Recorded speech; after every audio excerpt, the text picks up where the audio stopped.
I'm really, as CEO of BLIK, I'm really happy to have this discussion with wonderful panelists right now. I'm so happy that you have decided to come over to Poznan to our Impact conference.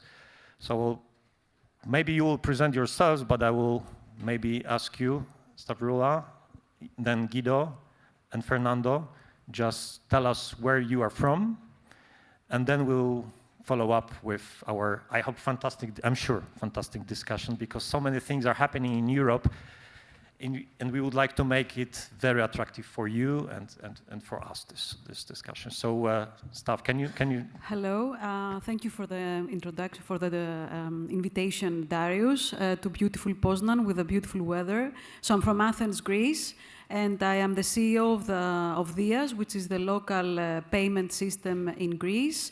We are doing the work of the local automated clearinghouse, but at the same time, we are also responsible for the mobile payment system in Greece, which is called Iris.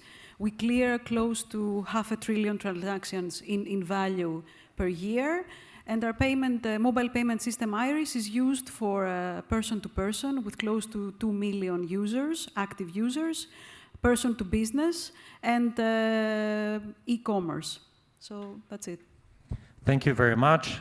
I will follow up a little bit. It's absolutely rare and fantastic to see an ACH, automatic clearinghouse, running a successful payment solution, payment scheme. So this is Greece. Welcome once again, Stavroula. Happy to have you here. Guido? Thank you as well for having me, coming over. And you were talking about the beautiful weather, and definitely I already said when I left my country where I came from just before the Netherlands, it was raining all over. I'm very happy to have a sunny Poznan here. So thank you very much. My name is Guido Vermeent. I'm CEO of Payconiq International. Started 6 years ago. You may know Payconiq from the country or the area of the Benelux. So we are serving solutions in the B2B space for the Netherlands, like Ideal, which you may know as the biggest e-commerce platform in Europe, where we are processing their transactions, almost more than 1 billion per year, but we also their technology partner in developing their solutions and their new phase of Ideal towards for this year. We do the same in Belgium, and in Luxembourg, we still operate our own brand with Payconiq as a payment method directly together with the banks, the local banks of Luxembourg. So processing and IT development for our payment partners in the Netherlands and in Belgium. Thank you very much. And later on, I will change your EPI situation. You will tell us everything about this. Thank you. Fernando, can you say something on your solution and yourself? Thank you, Darek. I'm Fernando Rodriguez Ferrer. I'm the head of business development at Bizum. Bizum, I come from Madrid, so Bizum is very, very similar to BLIK. It's a collaboration success story. 7 years ago, more than 25 banks decided to join forces in order to create, to be bold and disruptive in order to create a new payment system. The payment system is built fully on SEPA instant credit. So it's the first solution in Europe that is using for the whole use cases that we have the instant credit transfers. And we don't have only, the banks saw the potential of the instant credit transfers, but they did just that end there. We built a database that we collect all the data coming from the banks, so we store the phone number, which is the key identifier for consumers in order to make payments. We have the brand, which in the end is the most valuable asset in order to build the acceptance of the solution. And the third part, which might be the boring one, but in the end it's the most important because it's the rule books, the one that's guiding all the parties joining Bizum just to comply with the same rules. Just the business model, it's very important. We have a sustainable business model, and we have all the guidelines and all the functional and requirements for all the banks implementing Bizum in the same way on their banking apps. Thank you so much for presenting yourselves and your solutions. Here in Poland, we are very much proud of BLIK's success. And Stavroula, you have admitted this. And you should, by the way. Thanks. And you said it to your audience in Athens 2 weeks ago, where we were seeing each other and discussing a little bit. What, in your opinion, I'm really very much curious, and I'm sure that at least half of the audience is curious as well. If you could mention one critical reason of success in your domestic markets, regions, wherever you operate, what should the system have? Why are you successful? What was behind? What was the reason? Only one, if you could mention. I know that there are a lot of them. So I think that the most important thing is collaboration. As we discussed in Athens 2 weeks ago in our conference, BLIK, Bizum, and Iris is a feature in the mobile banking apps of our banks, and we are not a separate app. So in order to convince all these banks to incorporate our feature, our solution, our payment solution into their mobile banking application is something that is really difficult, and some countries, culturally, it has not happened. Like when I went to Dias in January 1st, 2021, the Greek banks had different solutions and different names. They didn't have a common brand name. So we managed to convince them of the benefits of actually having one brand name, the importance of having one brand name, to collaborate and to create a solution that everybody will be using, and then we will get a network effect. So when we did that in 2021, immediately the product took off. We have more than close to 100 subscriptions per month, active users in Greece, and the banks now are very happy that they scrapped their own solutions and went with a common solution. So I think the most important thing is collaboration, collaboration, collaboration, which is really hard sometimes with banks because they're also competitors. So they have to decide that for this thing, I will have to go with everybody. And it's really, you said that we have the role, a double role. We are the payment gateway, the payment clearing house, but we're also the owner of the mobile payment scheme. So I think that helped because we are an authority, let's say, in Greece. The automated clearing house is an entity that is regulated, and the oversight is done by the European Central Bank. So we have the authority in Greece to convince them that it's going to be a solution that is going to be secure, that our interests are with the public. It's a common good, it's a public good. But at the same time, we have the mobile payment system. So it was easier for us, let's say, to convince them to collaborate. Guido, if you gave us one reason of your success, at the same time, if you could just tell us a few words, what's going on with you right now? Are you acquired? Are you coming to Poland? We are quite strong here. What's the future according to your, let's say, plans? What can you share with us? We are very much curious what will happen. Go on. Thank you. It's very difficult to pronounce that in one word, as you may, so I will take a few then. So first of all, if you come back to the success of the organization, and I will bring that to one in the end, what we clearly see is that the business where we are in, serving the biggest e-commerce platform of Europe, with the billions of transactions of e-commerce, you need to have a robust system. A robust system that is really waterproof. So it needs to be always on. It's like lights, it's like the factory. If you are getting a hygiene factor into the payment space, it needs to be always on. And for that, you need a certain set of skills and a certain, I would say, interest of people with competences that really like to look at the lights, to look at the factory every day to see if it still works. And getting excited from the fact that it still works, but also getting excited from the fact that whatever could or may happen towards the future, behind the scenes, anticipate on that, but constantly focus on getting it worked. So the continuity there, the robustness of the platform and the scalability of that, being able to move that forward, I think that's one part which actually was our fundamental element of the success. Second part is, next to the robustness and the continuity of the platform, you need to be able to innovate. So the processing part is that part of the continuation. But the innovation part is what you need for me as a payment solution provider to stay ahead of the market, to come with something new, to deliver and service your partners, and to go proactively towards them with new developments and features that you see coming out of the market, instead of that they will come to you with a request. So I think those two elements, they also ask for, and that's, I would say, the first answer, different people and different skills. Because the innovation people are totally different people than from the people that love the robustness of the solution. So while we created the company over the last years, and I'm with the company for 6 years, this is my 6th year actually, we were really keen to actually have the right people with the right skills on board, to make sure that they are the ones actually that move that forward in that business. So that's always the feedback also we give to the organization, and we talk a lot about the people itself. So for me, the answer in that, of course, the collaboration part is as important as well. But for me, it starts with having the right people on board with the right skills for the right purpose, and then they will, in their power, to bring the success they would like to bring themselves. Because it's not the success of Guido being a CEO of the company, it should be the success of the people. Yeah, and I'm there to help, to support, and to support them towards the success they need to have. If I can interrupt, because I would like to ask the question to Fernando. How have you made Spanish people Bizuming between themselves? Because it's becoming, let's say, in Spanish vocabulary as a word. Am I right? Yeah, it's getting a verb as well as BLIK here. So I think it's very important when you're saying the resilience of the system and the collaboration among partners.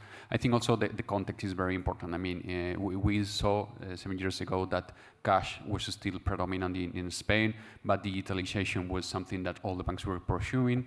So also those, and the competitors that were arriving to the financial sector as well. So all those kind of things, like it was the breeding ground for what's happening. But in the end, if you want to be a success, you need to gain the customer. The customer needs to fall in love with your solution.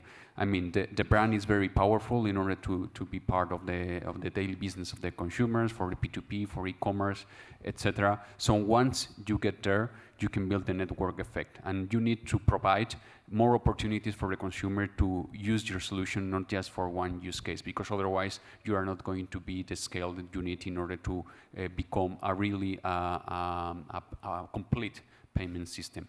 So once you got the confidence for the consumer, they realize it's a secure payment system, that they can use it in many more times, that not just P2P. P2P help in order to build the brand, but then we going to move to e-commerce, donations to NGOs, payment, QR payments on POS, and also payouts from corporates. So when you build all those use cases for consumers, you got it. I mean, you got the network effect, the word of mouth, and the people just are recommending the service one to each other.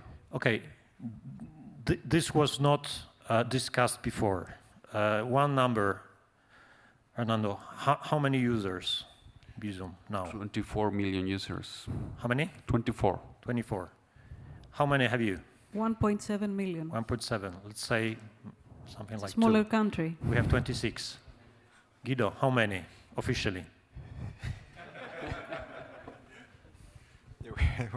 You have some official numbers. We serve the B2B market as well, so it's about that. So it's 1.3 billion transactions today. Let's 1.3. Let's say you have another 10. So let's say 35 million, 25 from Poland. So let's have 60 million potential customers right now in our discussion. Are we right when we are saying that Europe is consolidating their solutions right now, actually? Because what I feel is that we are not so much fragmented today. I think what is happening, when we take a look at the map that Deloitte was presenting to us, we see that the Nordics are more and more in one family, merging themselves. You are growing, you are actually under the process of, or maybe you've been already acquired by EPI. So EPI is finally going into business. This is at least my conclusion, into real business, from discussion to business. Deloitte was saying that Europe is talking and making blah, blah, blah, and nothing. This is not blah, blah, blah. This is a concrete step that you are doing right now in your region. You are still growing your acceptance in Greece, as I understood from the conference. A lot of things are happening. To be honest, in my humble opinion, with our Slovak acquisition and Romania ambitions, we are moving forward. I think that we are living in really interesting times right now, and we are not so much fragmented. And I think that our, let's say, dear friend Mark in the morning saying that you should be paranoid about the future and really observing what is happening, I think that a lot of things are happening right now with with four of us. What do you think? What do you think? It's really, for payment people, it must be really interesting times, isn't it, Guido? Yes, it is. So like you already shared, indeed, and maybe a few people have noticed this. 2 weeks ago, Payconiq International was acquired by EPI. And of course, this is not a process which goes in one day. It's been a long journey. I think this is really a great example of indeed the cooperation, the consolidation also of the market, but also, like you said, the cooperation with the different partners. So we, as a technology engine, being capable of accelerating the roadmap and the ambition of the European Payment Initiative, I think that is a great achievement for the people that made that happen. We already were active in 3 countries. We are already active in 3 countries, but we see and have seen also in the previous years, and also the contact that we have with each other, that there's a lot of appetite of cooperation. And what I do believe on the consolidation part, that I think is very positive happening right now into the payment space, there's so much else which is still very fragmented, which being seen as value-added services for the future, connected to payments, like, for example, digital identity, which is clearly a fragmented area today. Every country has its own digital identity. There's no specific European push on this one yet compared to payments, which is much further out already in that process. So we intend to be always very critical on our own area, and that's good. But I think it's also good to look at other areas, other worlds, to see where do they stand, and how can we what do we still have to do much more actually in that area than we are doing now. I think digital identity is a great example of that. Knowing that it's so fragmented, knowing that there's still a lot of work there to be done to open up new markets. Think about the Meditech space, for example, which are clearly waiting for more consolidation in that area. And I think the payments area, like we do, like we manage identities on our side already, is ready for that, to serve that. Perfect. And in Spain, how about development outside Spain? Is it in the scope? Are you thinking about this? Well, our initial idea is just Spain is a big market, so just get there, be there for all the use cases. And it's true that, for example, Andorra, which is a very small country between Spain and France, they decided to join Bizum as well. So that's one original plan. But we see that there is an interest in other markets. It's very difficult. I understand it's very difficult to go to another market and understand the cultural differences and bring the same solution that you have in your own market and pretend to work there. I mean, you can do it, but you need to understand very well what's happening in those markets. I see that with the digital euro, the European institutions just want to get a new payment landscape, just be interoperable for the first day. But do not forget that we are not only here. I mean, what's happening in WhatsApp in India or in Brazil, they just launched in Singapore as well, offering P2 Pro payments for small businesses, professionals. They just got the consumers. I mean, they just activate the solution, so we can find even more fragmentation in Europe. So it's good. I mean, in the end, you have more competition, you have more options for consumers, but in the end, the players that we have here, we should in the end find some common ground in order to build something more pan-European. Stav, we discussed a lot about one thing. Sorry, I will change the question because you are the best person to answer to this question. Why aren't we talking so much about interoperability anymore? We're talking about expansion, consolidation. There is no interoperability discussion. Throughout a lot of years, we've been thinking about corridors, sharing customers, markets. And is it over? What do you think? So I would like to say that the payments are exciting. It's an era that is really exciting. In just 3 years, a lot of things are happening. Around the world, we see more than 70 account-to-account payment schemes being active and having a lot of customers. So there's not just fragmentation in Europe. There's fragmentation around the world. I don't believe in one solution that will cure everything. Usually in life, that doesn't happen. We will see some consolidation in Europe, and we're actually seeing it right now. But at the same time, we have different solutions. So in the conference that we had in Athens, we had the president of EMSA, which is the European Mobile Payment Systems Association, that we are, all 3 of us, I think, BLIK, Bizum, and Dias, are participating. So they're trying to design, let's say, the roaming of payments. So the thing that we managed to solve in Europe with roaming, with telecommunications, where you can, go around Europe with your mobile phone and just switch to different mobile operators. That's what they're designing, that's what they're thinking about for payments in Europe. So I think it's going to be a mix of both worlds. Partially a consolidation of the most successful schemes in Europe that have the most customers, which, as Fernando said, they know the locals, they know the cultures, because we have totally different cultures in Europe. It's a European Union, but it's not the United States of Europe. So the local scheme knows the culture of the people, knows with whom they have to collaborate, they know the specifics of the market. So the biggest ones, the strongest ones will survive, but at the same time, you need the layer that will do the roaming so that we can, move between countries and be seamless. So I don't believe that in one, holy grail, personally, but I believe in collaboration between different, really strong solutions.